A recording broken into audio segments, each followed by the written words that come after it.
What's going on, everybody? Welcome into TTP Sports. And as I am currently not home on vacation right now, I thought it might be a good time, to fill the subscription feed with a little bit of the orange and the black, a little bit of puck, some Flyers hockey.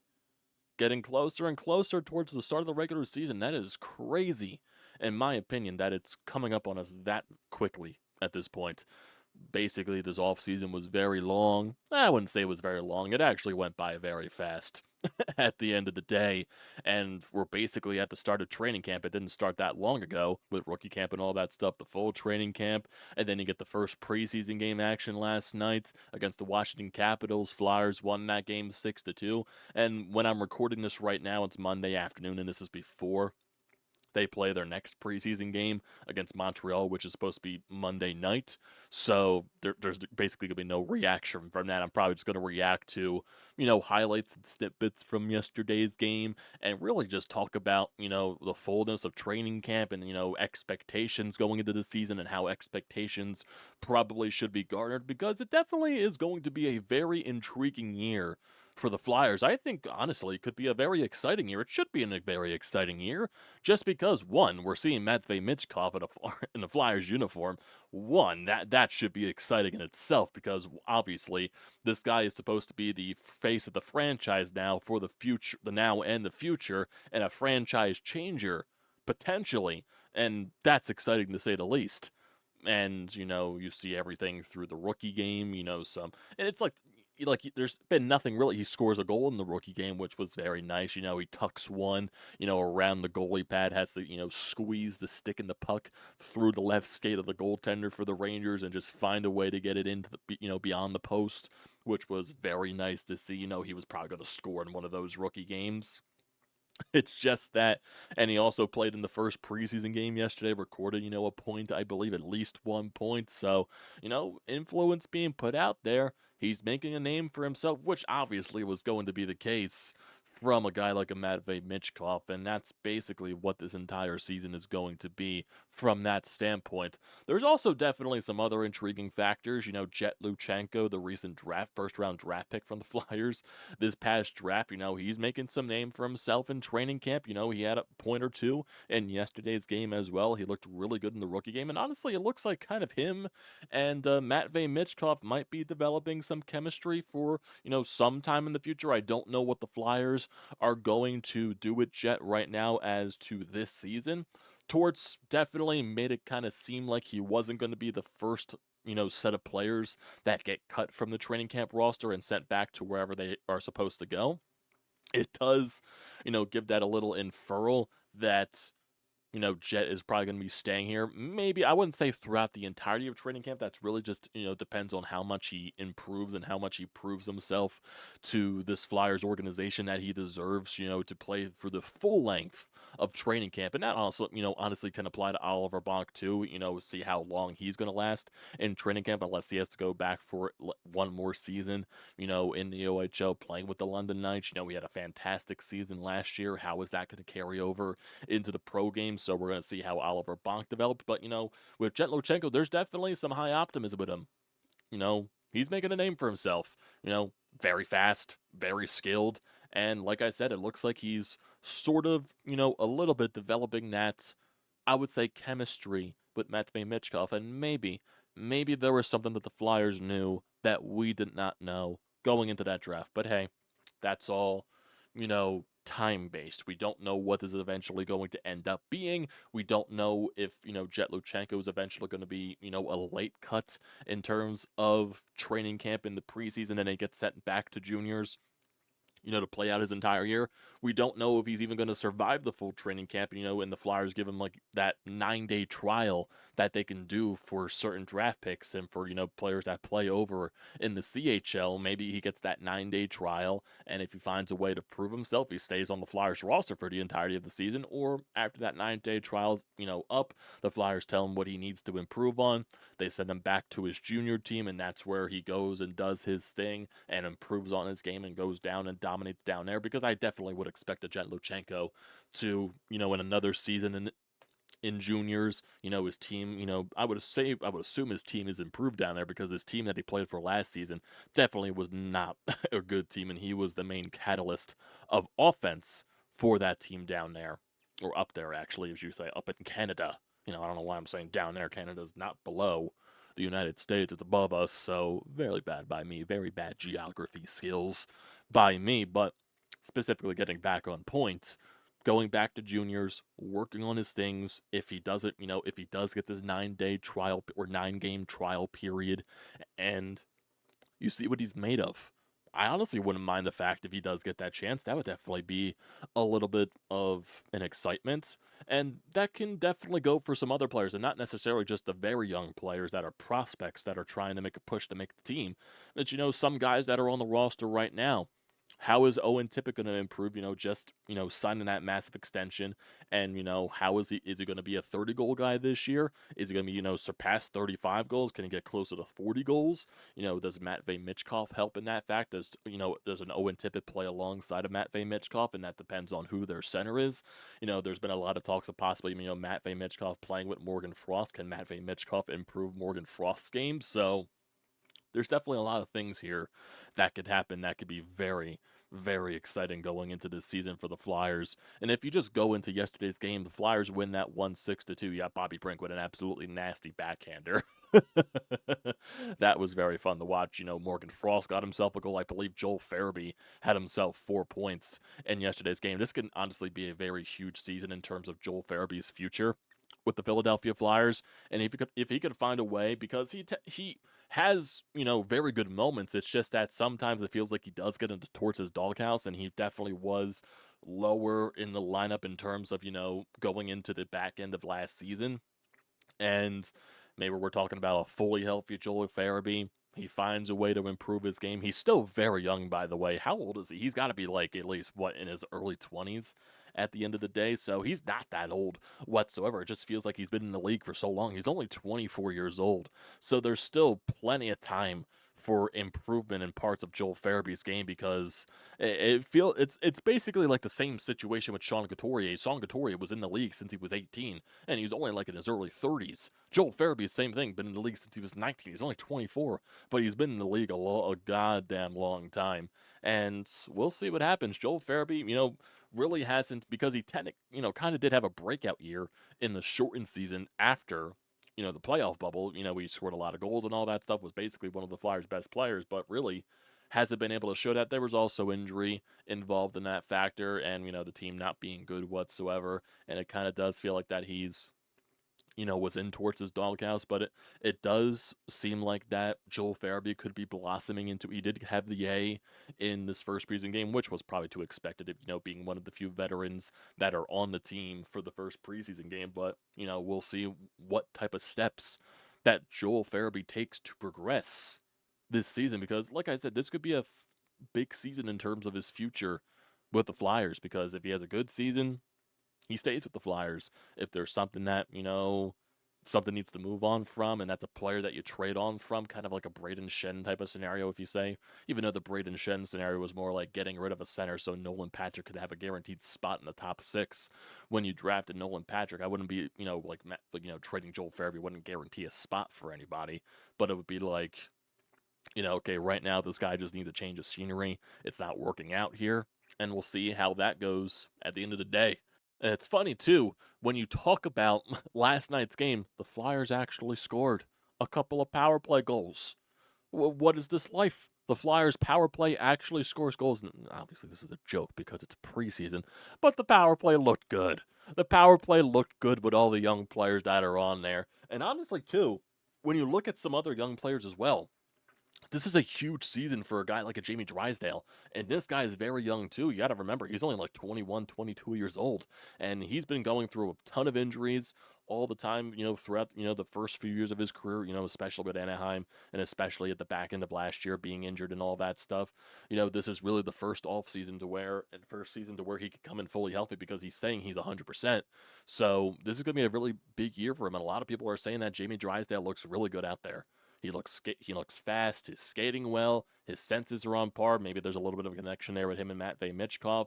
And I know a lot of people were saying, stretch pass from Jamie Drysdale to Matvei Michkov. You're going to be seeing that a lot this season. So interesting stuff there.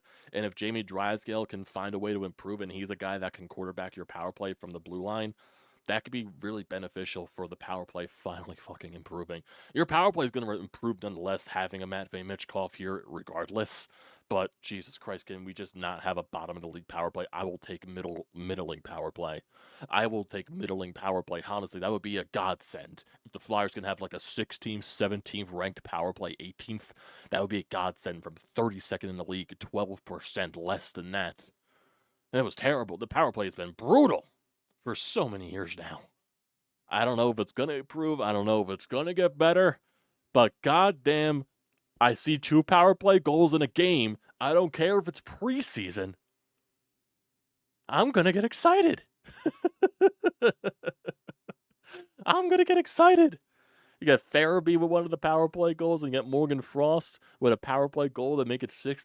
Matvei Michkov gets an assist on both of Morgan Frost's goals. And there's also some other names that are in here as well. Oli Lexell gets a goal. Bobby Brink, he gets 2 goals in there as well. Andre got a assist on one of the Morgan Frost goals. Luchanko got an assist on the first Bobby Brink goal. So, young guys are making a name for themselves right here. They're trying to prove something, and that's very fun to see. Like I said, granted, it's only the first game of the preseason. There's still many more preseason games left to go. And we're going to see what, this team is made of right here. Well, some of the young guys are made of. So if we even go to the rest of the preseason schedule for the Flyers, like before getting to the regular season, there are 1, 2, 3, 4, I believe there's 6 more preseason games left, if I'm not mistaken. So it's going to be a very interesting time right here for some Flyers prospects. The game tonight, obviously, like I said, I'm recording this on Monday, so this is before they play tonight against the Montreal Canadiens. Obviously, you're probably not going to see guys like Matvei Michkov, Jett Luchanko, all that stuff. Is definitely going to be a different type of lineup for the Flyers, so we'll see how that progresses. The Flyers, they play their first home preseason game on Thursday, and sadly, I won't be home for that to see a possible, home debut for Matvei Michkov, so that definitely sucks at the end of the day. And then the Flyers, they play another home game on Saturday against the Boston Bruins, so we'll see if there's anything intriguing there as well. They play on the 30th against the New York Islanders on the road. Then I believe they play on October 1st against the Boston Bruins. And then their final preseason game of the preseason is on October 3rd at home against the Devils. So that's most likely when you'll see him most likely getting closer to what the Flyers lineup is actually going to look like here. And in terms of, you're just getting close to the regular season, when you play your final regular season game, it's like a week and a day until the regular season starts. The Flyers regular season doesn't start until October 11th. And of course, like how I always keep complaining, for some reason the NHL loves to put the Flyers on the West fucking coast to start the year. I don't understand what the fucking cause of that is. I don't know what the hell. It doesn't feel right. It just doesn't feel right. Do I really want to watch the Flyers' debut of the season, Matvei Michkov's NHL debut at 10 o'clock at fucking night against the Vancouver Canucks? Because that's who they open up against on the road. Western Canadian road trip getting done and early with. My God. Vancouver, the 11th, the 12th in Calgary, so you got a back-to-back to start the season. Thanks, NHL. And then you play the Edmonton Oilers on the road. Then you play Seattle on the road before you finally come back home. Finally come back home for your home opener against the Vancouver Canucks. What the hell is with the fucking Western Canadian teams to start the year? My God, including Seattle. My goodness. If you just look at the entirety of the first month, I already brought up the Western Canadian road trip to start the year. So you play Vancouver at home on the 19th. You play Washington at home on the 22nd. It's a little bit of a home and home here with the Capitals. 22nd in Philadelphia, the 23rd in Washington. Then you play the Minnesota Wild at home on the 26th. A little bit of a home back-to-back here. The 26th against Minnesota and the 27th against the Montreal Canadiens. 29th, you play against the Boston Bruins in Boston. And then on Halloween, you play against the St. Louis Blues. Always like it when there's a game on Halloween. I don't know, it kind of feels nice. It kind of feels nice when there's a game to be played on Halloween. It just feels a little bit special to me. I don't know what the cause is. It just does feel right, in my opinion. Then, basically I'm just going to be going over this entire schedule here just to look at some of the matchups. November, you play Boston at home. Then you play, then you see the Carolina Hurricanes for the first time on the road on the 5th of November. You see Tampa, you see Florida on the road. Then you're back home against San Jose, on the road against Ottawa, Buffalo, and you finally have a very long homestand for once from November 16th to the 25th. You see Buffalo at home, Colorado at home, Carolina at home, Chicago with Connor Bedard at home, the Vegas Golden Knights at home, Nashville, you see them on the road on the 27th, right before Thanksgiving. You play on Black Friday once again against the Rangers.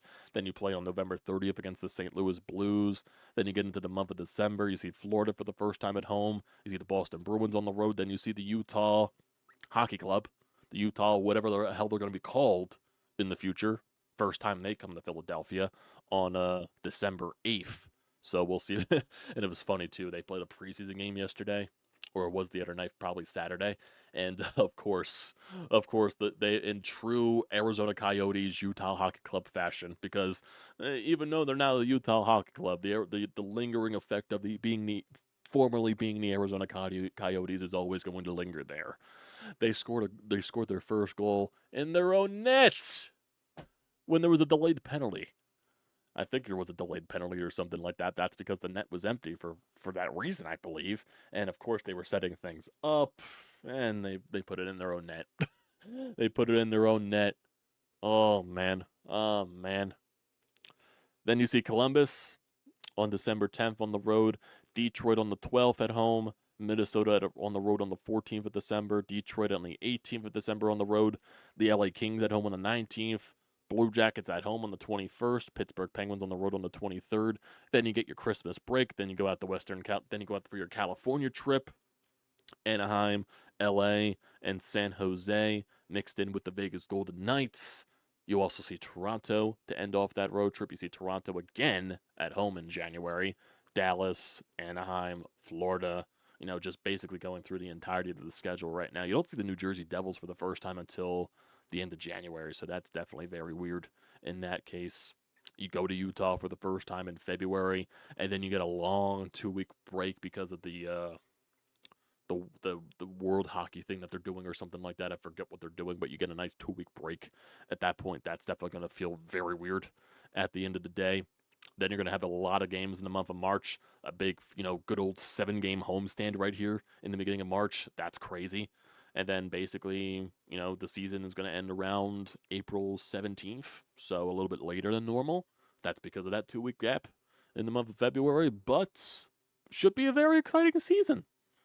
And if we're talking about, compared to last year, yeah, there's definitely an expectation raise, in my honest opinion. Some people are going to say, oh, they overachieved last year. Maybe they're going to come back down to earth this year or something like that. No, I think there could be a path for this Flyers team to finally, squeak into the playoffs, because that was basically what they could have been last year, and they absolutely collapsed at that late stage of the season against teams that they should have beaten. And maybe they were gassed because of that big gauntlet that they faced in the month of March.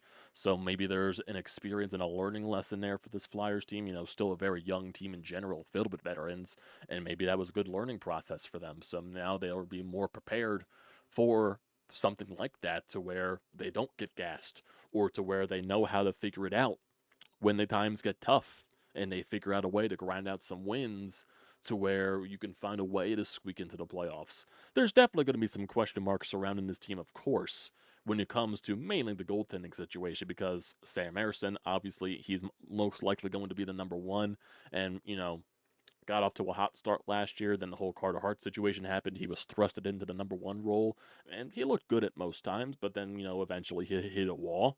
And right now, we still don't know fully what Sam Ersson is at this point. And then Ivan Fedotov signed the extension after coming over, and most likely he's going to slot in as the backup for Ersson. We don't know what Fedotov is going to be, even though he had really good numbers over there in the KHL. We don't know how it's going to translate into NHL action. So maybe a full off season in the States, learning the language and all that stuff, being with the Flyers, training and all that stuff, just getting that full strength, being able to be over here basically for a full off season and just focus on your preparation and everything like that. And maybe that helps them. We don't know. We don't know what an Ivan Fedotov could possibly be for the Flyers this year. So that goaltending tandem is definitely going to be a major question mark for this team right now, especially with the whole Kolovsov situation. That is kind of annoying in that sense. And I really don't, at the end of the day, blame the Flyers for what's going down. This seems like more of a Kolosov problem than it is a Flyers problem. But regardless of what the situation is, it is going to reflect badly on the team, just because when you look at the prospects, Kolosov and Cutter Gauthier, they were top prospects in the organization. And it sounds like none of those guys wanted to play for you. We all know the Cutter Gauthier situation, so not going to get involved in that, even though I feel these situations are completely different, in my honest opinion. I feel like they are, just in that standpoint. Kolosov, it just looks like he was never comfortable coming over to North America. And for Cutter Gauthier, I don't know what the fuck happened with him. I don't know what the hell happened with him. So I'm not sure the situation with Kolosov, with Fedotov randomly coming over and no one really expecting that. Maybe that throws something into the wrench there. I don't know. I don't know what happened with that situation, but it does not sound like he is coming over at any point for the Flyers this season, even to play with Lehigh Valley. And it does kind of sound like that Kolosov kind of expected a job in the NHL, which he was never going to get. He was never going to get that. So we'll see how well that transpires going into this season and throughout the season. Don't know how that's going to happen. Don't know how that's going to work, but at this point, you can't do anything about it. It is what it is. It is going to reflect badly on the organization, regardless of what people say. It shouldn't, but it just is because you lost two top prospects in the span of a year, basically.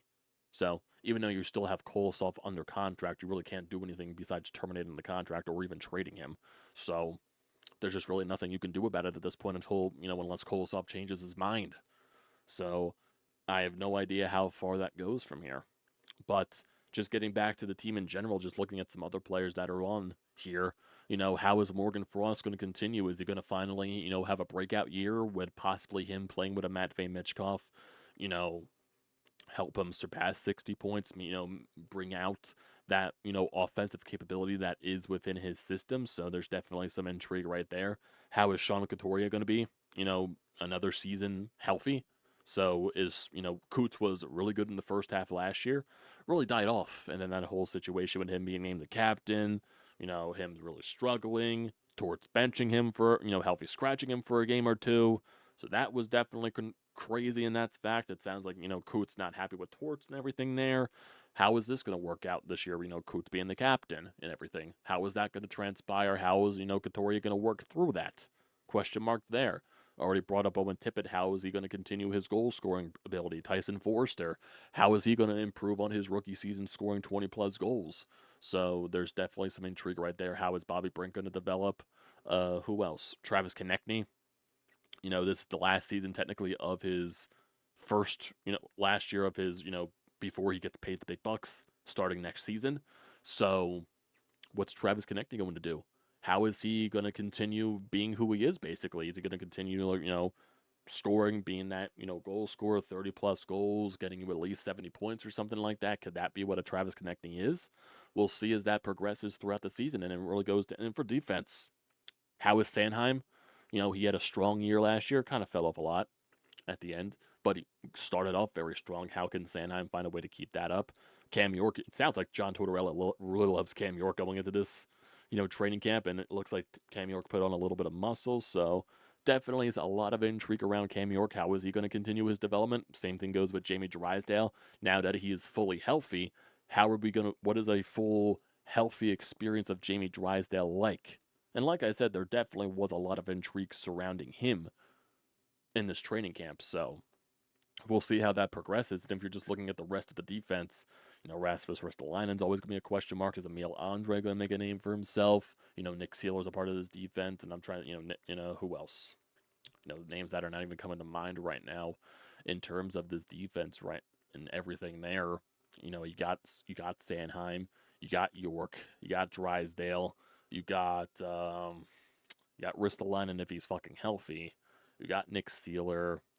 Eric Stahl retired, so he's not on the team anymore. I'm trying to think of overall the roster of this team. I can't think of any guy that's on the defense right now. I don't know why I can't think of that entirely.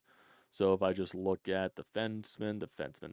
So yeah, Ronnie Addard. What's he going to do? Is Oliver Bonk going to make a name for himself? Eric Johnson, he's still on the team. I forgot about that. Hunter McDonald. What can he do possibly?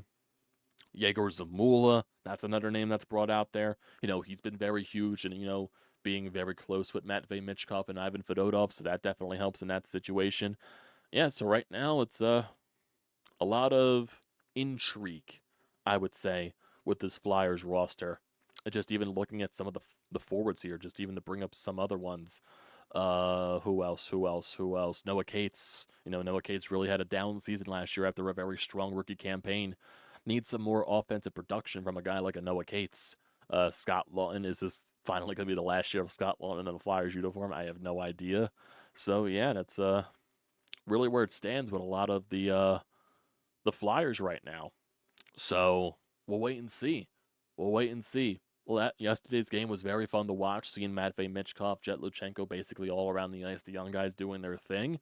We'll see how the rest of this preseason continues, and we'll see how it goes into the regular season. So, I think that's a good point to end it off right here, everybody. Like I said, I'm not home, so whenever this is posted, I appreciate you all for tuning in. And basically, at this point, your expectations for the Flyers season this upcoming year. I think expectations should raise a little bit to get into the playoffs. I think that's where it should be, in my personal opinion, especially when you add a guy like a Matvei Michkov and how the excitement's going to be revolving around him. So I want to hear your thoughts about that. So don't forget to leave your comments in the comment section down below. Don't forget to drop a like. Don't forget to hit that subscribe button. It does me a great deal of service. And to also use the code TTPSPORTS, $20 off your first purchase at SEATGEEK. Great deal. Do not pass it up. Get yourself down to the bar in the Wells Fargo Center. See some Flyers hockey. Getting closer and closer here. Exciting times here, boys. So, that'll do it for tonight, everybody. Thank you for tuning in whenever you decide to, and I'll see you next time.